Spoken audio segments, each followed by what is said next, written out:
नमस्कार मैत्रिणींनो, शुभ सकाळ. तर दिवस बघा बराचसा वरती उगवून आलेला आहे.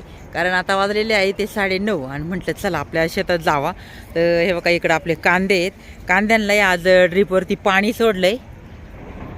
तर चालले आता कांदे भिजायचं काम.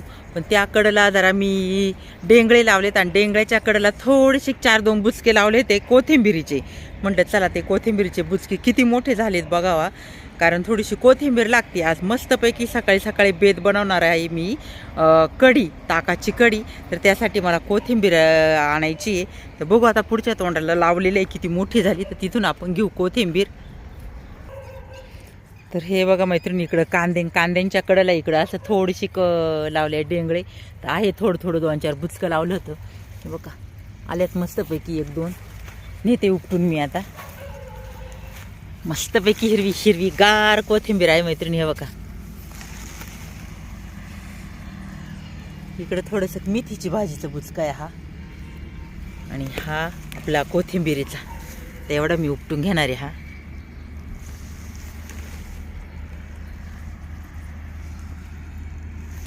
कसा हिरवा गार दिसते मस्त.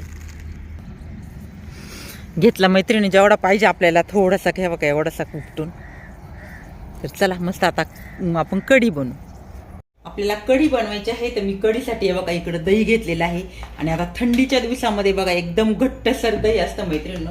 आणि आपल्याला कढी पातळच बनवायची असते, म्हणून आपल्याला आता ह्या दह्याचं ताक बनवून घ्यायचं आहे. मग रवीनं असं घुसळून करून त्याच्या गठाड्या फुटल्या जात आहे बघा. डायरेक्ट असं रवीनं हरवल्यावर कसं मस्तपैकी आपलं हे इकडं ताक बनलेलं आहे.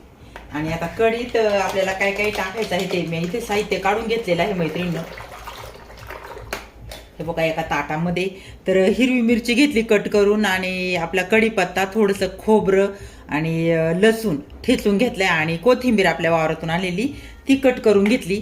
तर आता हे बघा इकडं मी कढईमध्ये तेल तापाय ठेवलेलं आहे मैत्रिणींनो.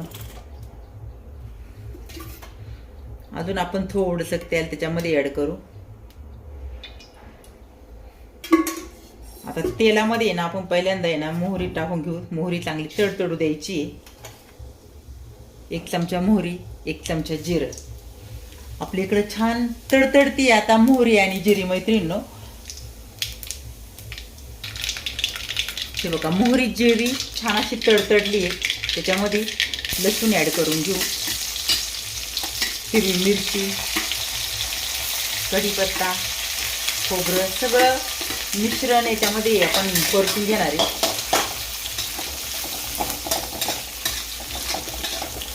छान असा तडका बसलेला आहे आपला.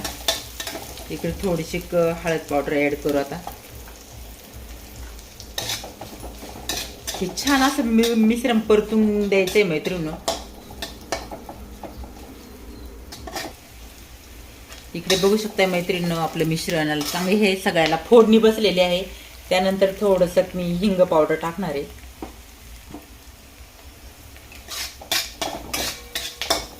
आता ह्या फोडणीचं जो काय आपण हे असा सगळ्याचा तडका दिलाय ना, त्याच्यामध्ये आता हे दही ऍड करायचे. म्हणजे आपण बनवले ताक, त्याच्यामध्ये पाणी टाकून पातळसर. आणि त्यानंतर मैत्रिणींनो लागते मीठ, चवीपुरतं मीठ.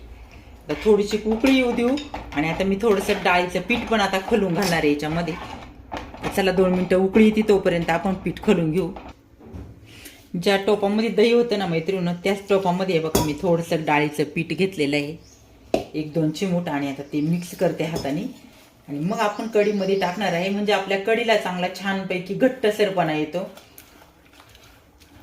अगदी झटपट मैत्रिणींनो कढी बनतीये. तर सगळ्यांनी नक्की करून बघा. बघा आता आपलं इकडे पीठही छान आता खलून झालेलं आहे. हे बघा इकडे आपली अशी मस्तपैकी कढी आता बनणार आहे. आणि जे काही पीठ मैत्रिणी मी तयार केलेलं आहे, थोडंसं डाळीचं पीठ ते याच्यामध्ये ॲड केलं. चला आता थोडंसं डाळीचं पीठ शिजायला आता टाईम लागणार आहे. 4-5 मिनिटामध्ये आपली कढी तयार होणार आहे. त्यानंतर थोडीशी वरतून आणलेली आपण कोथिंबीर वावरातून. कोथिंबीर शिवाय तर काय मैत्रिणींनो कशालाच टेस्ट नाही आहे, चव नाही आहे. ते बघा कोथिंबीर भरपूर सारी टाकलेली आहे. आता थोडीशी उकळी बसली का आपली कढी इकडे तयार मैत्रिणींनो. तर बघू शकताय मैत्रिणीनं, छानपैकी इकडे आपल्या कढीलाही उकळी बसलेली आहे. बघा किती मस्तपैकी कढी झालेली आहे. कुणाकुणाला अशी कढी आवडते सांगा, चपातीसोबत, भाकरीसोबत किंवा भातासोबत एकदम छानच ही कढी, प्यायला तर एकच नंबर. तर अशी गरमागरम कढी सगळ्यांनी प्या मैत्रिणींनो. अशा प्रकारे आपली इथे कढी तयार झालेली आहे. रेसिपी आवडल्यास लाईक, शेअर आणि सबस्क्राईब करा.